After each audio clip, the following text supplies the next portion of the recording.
Il y a quelques semaines à peine, le plus célèbre investisseur du monde, Warren Buffett, a acheté une paire des actions d'une société d'extraction d'or appelée Barrick Gold.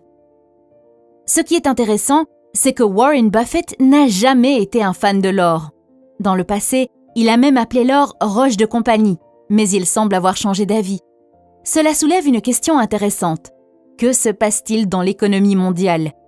Pourquoi les grands acteurs tels que Warren Buffett et Ray Dalio se tournent-ils vers l'or et l'argent ? Faut-il aussi acheter de l'or et de l'argent ? Je répondrai à ces questions dans les minutes qui suivent en résumant un article publié par Ray Dalio intitulé « The World has gone mad and the system is broken ». Cet article explique à quel point la situation est critique dans l'économie et comment le fait de posséder de l'or et de l'argent peut vous aider à survivre au prochain crash économique mondial. J'achète personnellement de l'or et de l'argent depuis presque 2 ans et je crois fermement que chacun devrait en posséder afin de s'assurer contre la stupidité des gouvernements. Vous vous demandez peut-être comment je sais qu'ils seront performants dans les mois et les années à venir ? Il est vrai que je n'ai pas de boule de cristal pour voir l'avenir, mais je peux me tourner vers l'histoire. L'histoire est une boule de cristal. Plus vous regardez en arrière, plus vous pouvez voir l'avenir. Ce qui se passe aujourd'hui n'est pas nouveau. La seule différence est que cela se passe à l'échelle mondiale. Cela s'est produit de nombreuses fois dans le passé et cela s'est toujours terminé par la victoire de l'or et de l'argent. Il n'y a pas une seule preuve dans l'histoire montrant que la monnaie de papier soutenue par les gouvernements a survécu, mais l'or et l'argent ont toujours été victorieux. Passons maintenant à l'article de Dalio pour mieux comprendre la situation économique actuelle et voir pourquoi l'or joue un rôle important.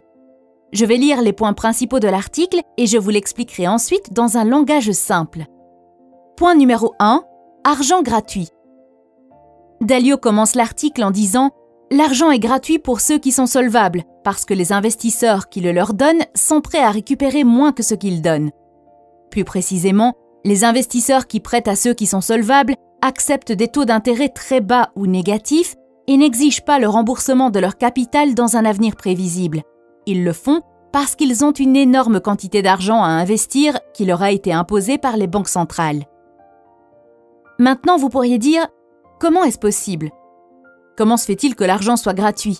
La dernière fois que j'ai demandé un prêt, ils ont rejeté ma demande. » Ce dont Dalio parle ici, ce sont principalement les bénéficiaires de l'impression de monnaie que sont les grandes banques et les institutions financières.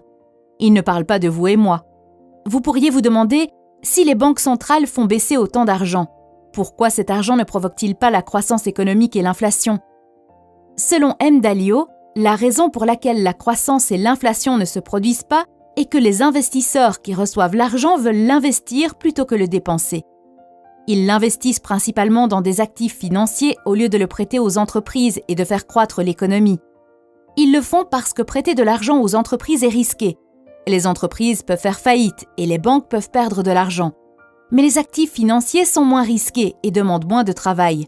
De ce fait, l'argent reste dans le système financier et n'entre pas dans l'économie réelle. Par conséquent, les prix des actifs financiers continuent d'augmenter alors que la croissance économique reste lente.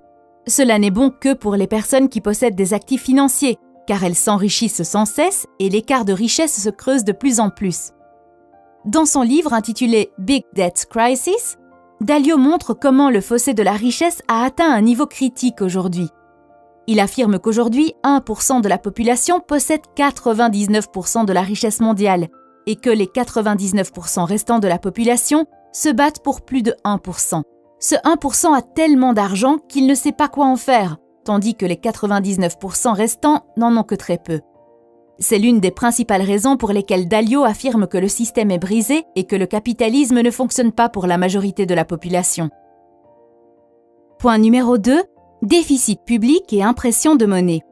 Dalio parle des déficits publics en disant « En même temps, il existe d'importants déficits publics et il est presque certain qu'ils vont augmenter considérablement, ce qui nécessitera la vente d'énormes quantités de dettes supplémentaires par les gouvernements, des montants qui ne peuvent naturellement pas être absorbés sans faire monter les taux d'intérêt à un moment où une hausse des taux d'intérêt serait dévastatrice pour les marchés et les économies parce que le monde est tellement endetté. » Ok, je vais essayer d'expliquer cette partie avec un exemple. Supposons que votre ami gagne 2000 $ par mois et qu'il veuille vous emprunter 500 $. Vous regardez son revenu et vous dites Je te le prête, mais je te fais payer 5% d'intérêt. Après quelques mois, le même ami revient et demande un autre prêt de 5 000 $. Vous voyez que votre ami devient un client à risque car sa dette augmente, mais son revenu reste le même. Si votre risque augmente, votre récompense doit aussi augmenter. C'est pourquoi vous lui faites payer cette fois-ci un taux d'intérêt de 10%. Après quelques mois, le même scénario se répète et votre ami demande un autre 500 $.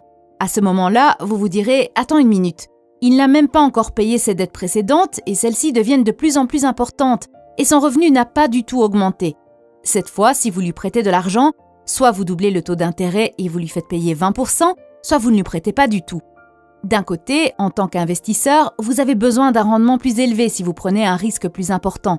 Mais de l'autre, vous rendez-vous compte de l'effet dévastateur que cela aura sur votre ami chaque fois que le taux d'intérêt augmentera ? Presque tous les gouvernements des pays occidentaux sont dans une situation similaire à celle de votre ami représentée dans cet exemple. En ce moment, nous vivons une période où les dettes des consommateurs, des gouvernements et des entreprises sont à un niveau élevé et où une augmentation des taux d'intérêt serait dévastatrice pour les marchés et les économies. Si vous avez remarqué que Dalio dit marché et économie au pluriel, c'est parce qu'il ne s'agira pas seulement des États-Unis, mais de toutes les économies qui ont un problème de déficit, c'est-à-dire à peu près toutes les économies occidentales. En raison de ces effets dévastateurs, les décideurs politiques ne permettront probablement pas au taux d'intérêt d'augmenter. Mais maintenant, vous pourriez vous dire, si les taux d'intérêt ne montent pas, qui va continuer à prêter de l'argent au gouvernement, à un client aussi risqué et avec le même taux d'intérêt? Parce que dans l'exemple précédent, vous avez dit que pour prêter de l'argent à un client à risque, le taux d'intérêt doit augmenter. En un autre mot, la récompense doit augmenter. Et la réponse est simple, ils imprimeront plus d'argent. Je cite Dalio. L'argent viendra presque certainement des banques centrales qui achèteront la dette produite avec de l'argent fraîchement imprimé. Toute cette dynamique dans laquelle la finance saine est jetée par la fenêtre va se poursuivre et probablement s'accélérer, en particulier dans les pays à monnaie de réserve et leur monnaie, aux États-Unis, en Europe et au Japon. Point numéro 3. Les fonds de pension et de soins de santé sont en grande difficulté. Dans la troisième partie de l'article, Dalio parle des problèmes auxquels sont confrontés les fonds de pension et de soins de santé. Il affirme que les paiements des pensions et des soins de santé seront de plus en plus souvent dus, alors que beaucoup de ceux qui sont obligés de les payer n'ont pas assez d'argent pour faire face à leurs obligations. Comme il n'y a pas assez d'argent pour financer ces obligations en matière de pension et de soins de santé, il y aura probablement une bataille acharnée pour déterminer quelle part de l'écart sera comblée par 1. La réduction des prestations, 2. L'augmentation des impôts et 3. L'impression d'argent. Bien qu'aucune de ces trois voies ne soit la bonne, l'impression de l'argent est la voie la plus facile car c'est la façon la plus cachée de créer un transfert de richesse. Donc, pour expliquer un peu cette partie, Dalio pense que les deux premières options, réduire les prestations et augmenter les impôts, ne seront pas appliquées car elles influencent une grande partie des électeurs et il est très probable que les gens iront dans la rue pour protester. C'est pourquoi le gouvernement va utiliser la troisième option et imprimer plus d'argent parce que c'est facile à faire et que c'est caché au public. En imprimant de l'argent pour payer sa dette, le gouvernement vole en gros ses citoyens. Par exemple, disons que quelqu'un vous doit 1 000 $ et que vous avez vraiment besoin de cet argent. Vous êtes dans une très mauvaise situation et vous avez besoin de votre argent pour être remboursé. Et si la personne ne vous dit pas qu'elle a volé l'argent pour payer la dette, vous ne saurez probablement pas d'où vient l'argent, n'est-ce pas? L'impression de l'argent fonctionne de manière très similaire. Le gouvernement sait que les gens s'attendent simplement à recevoir l'argent qui leur a été promis et ils ne sauront pas si leur pension provient de la perception d'impôts ou du vol impression d'argent.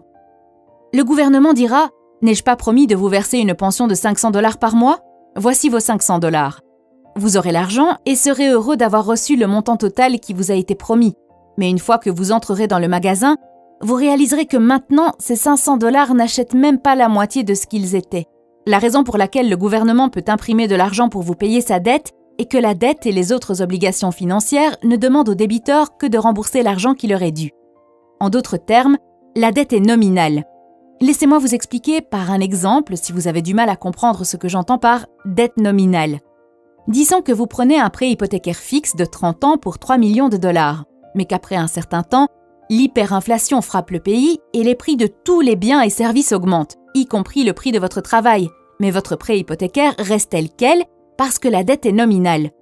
Si auparavant vous gagnez 3 000 par mois, pendant l'hyperinflation, vous gagnerez 1 million par mois, et cela signifie que vous travaillerez 3 mois et pourrez rembourser votre hypothèque complètement. La banque finira en gros par acheter une maison pour vous. Bien sûr, il s'agissait d'un exemple simplifié et exagéré pour une situation économique aussi extrême et complexe. Mon propos était simplement de montrer comment la dette reste nominale et comment elle profite aux emprunteurs en cas d'inflation. Aujourd'hui, les plus gros débiteurs sont les gouvernements et le créateur de l'inflation est également le gouvernement, ce qui signifie que ce sont les gouvernements qui profitent le plus de l'inflation. Point numéro 4. Les entreprises non rentables vendent des actions comme un journal.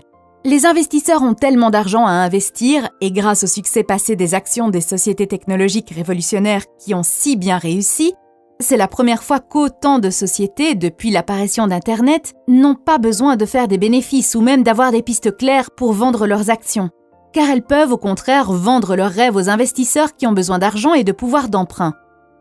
Encore une fois, Dalio ne fait pas référence aux petits investisseurs comme vous et moi. Ces investisseurs sont des humains, et comme tous les humains, ils ont un parti pris de récence. Ils croient que ce qui s'est passé hier va aussi se produire demain. Quand les investisseurs voient des entreprises comme Amazon et Apple, ils se disent « Je ne peux pas me permettre d'avoir un tel comportement. Oh mon Dieu, si j'avais investi chez Amazon quand l'action ne valait que 10 $ ou chez Apple quand l'action valait 15 $, je pourrais gagner tellement d'argent. » Et quand ils obtiennent de l'argent à bas prix et qu'ils doivent faire quelque chose, ils vont investir dans ces entreprises, ce qui fait grimper encore plus le prix des actions. Point numéro 5. Prenez mon argent ou je vais nuire à votre entreprise. Il y a maintenant tellement d'argent que dans certains cas, les investisseurs en capital risque injectent de l'argent dans des startups qui ne veulent pas plus d'argent parce qu'elles en ont déjà plus qu'il n'en faut. Mais les investisseurs menacent de nuire à ces entreprises en apportant un soutien énorme à leurs concurrents s'ils ne prennent pas l'argent. Donc, ce qui se passe ici, c'est que les fonds reçoivent d'énormes sommes d'argent de l'impression de monnaie et qu'ils investissent dans, disons, la société A. Mais la société A a dit non, non, non, nous avons beaucoup d'argent dont nous n'avons plus besoin. Et ils disent non, vous allez prendre votre argent, sinon nous allons prendre cet argent et l'investir chez votre concurrent.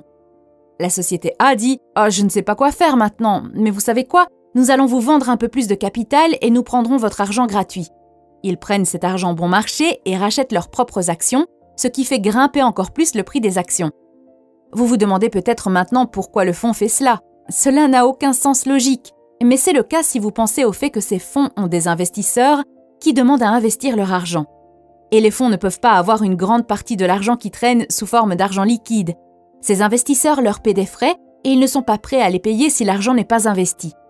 C'est pourquoi M. Dalio affirme que ce transfert d'argent aux investisseurs est compréhensible, car ces gestionnaires d'investissement, en particulier de capital risque et de capital investissement, disposent désormais de grandes quantités de liquidités engagées et non investies, qu'ils doivent investir afin de tenir leurs promesses envers leurs clients et de percevoir leurs commissions.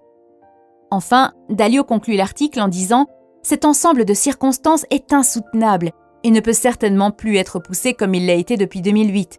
C'est pourquoi je crois que le monde s'approche d'un grand changement de paradigme. » Vous vous demandez peut-être maintenant ce que tout cela signifie pour moi et mes économies et ce que je dois faire avec mon argent. Écoutez, je ne peux pas vous dire ce que vous devez faire et je ne vous conseillerais pas de suivre les conseils financiers d'un type qui parle sur YouTube, y compris moi-même. Je ne peux que vous dire ce que je fais. D'abord, j'ai arrêté d'investir en bourse et j'ai retiré tout mon argent. Je ne me sens pas à l'aise avec ce qui se passe à la bourse en ce moment, pour toutes les raisons que j'ai déjà mentionnées. Deuxièmement, j'achète de l'or et de l'argent. D'après les vidéos que vous avez vues dans le passé, je parle beaucoup de l'or et de l'argent. Je ne veux pas paraître fanatique à leur sujet. En fait, l'or et l'argent ne sont pas un bon investissement parce qu'ils n'apportent pas de liquidité et qu'ils ne font que rester là. Mais ce qu'ils font, c'est qu'ils maintiennent leur pouvoir d'achat et fournissent une assurance contre l'impression de la monnaie. Si vous regardez comment fonctionnent les cycles, vous verrez qu'à certaines périodes, certaines catégories d'actifs sont surévaluées et d'autres sous-évaluées. Cela se répète sans cesse. Aujourd'hui, l'or et l'argent sont sous-évalués. En revanche, les actions et l'immobilier sont surévalués. Il viendra un temps où l'or et l'argent seront dans une bulle et où il sera beaucoup plus judicieux d'acheter des actions. Selon Ray Dalio, l'or jouera un rôle important dans la prochaine crise économique. Je conclurai la vidéo par une citation de Dalio. L'or n'est qu'une monnaie comme l'euro, le dollar ou les pesos, et il n'y a aucune raison de ne pas le posséder. Si vous ne possédez pas d'or, vous ne connaissez ni l'économie ni l'histoire. Merci d'avoir regardé. Si vous avez aimé la vidéo, alors likez et abonnez-vous afin d'être notifié des prochaines vidéos. À bientôt.